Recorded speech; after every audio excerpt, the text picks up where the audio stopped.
Partisipasi pemilih di Pilkada serentak tahun 2020 di Banjarmasin ternyata kadang mencapai dari target yang ditentukan, yaitu sebesar 75%.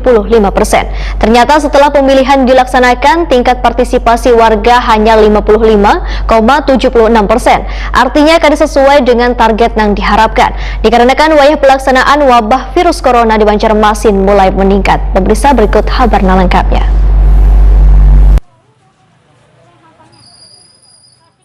Partisipasi pemilih di Pilkada serentak tahun 2020 di Banjarmasin ternyata kada mencapai dari target yang ditentukan, yaitu sebesar 75%. Ternyata setelah pemilihan dilaksanakan, tingkat partisipasi warga hanya 55,76%. Artinya kada sesuai dengan target yang diharapkan. Demikian diperhatikan Koordip Sosialisasi Pendidikan Pemilih Partisipasi Masyarakat Wan SDM KPU Banjarmasin M. Taufikur Rahman waya takuni Prima TV tengah hari Senin 28 Desember 2020. Kurangnya partisipasi pemilih ini dikarenakan adanya sebagian warga yang kurang berani datang ke TPS lantaran kondisi pandemi virus corona. Dikarenakan wayah pelaksanaan wabah virus corona di Banjarmasin mulai meningkat. Selain itu, faktor cuaca nang wayah itu hujan cukup ekstrim nang dibarengi angin kencang sampai mengakibatkan tempat pemungutan suara hampir rusak. Mula warga menjadi enggan keluar rumah. M. Taufikur Rahman berharap pada penyelenggaraan atau di pemilihan mendatang, partisipasi warga untuk menyalurkan hak suara ke TPS akan semakin meningkat. Partisipasi pemilih ini sangatlah penting sebagai bukti legitimasi warga terhadap calon kepala daerah nang terpilih.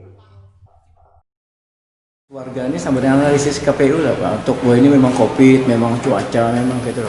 Ya memang kalau kita tanya-tanya lah, beberapa orang kan memang banyak yang takut, kemudian juga istilahnya itu karena hujan juga kemarin kan.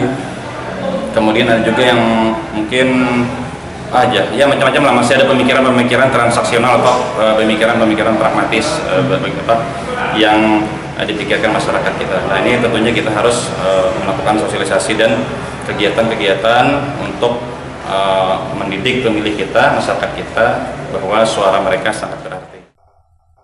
M. Taufikur Rahman menambahkan, turunnya partisipasi pemilih ini juga akibat adanya pemikiran transaksional atau pragmatis, sehingga perlu ditingkatkan kembali sosialisasi untuk memberikan pendidikan politik karena suara warga ini sangatlah berarti.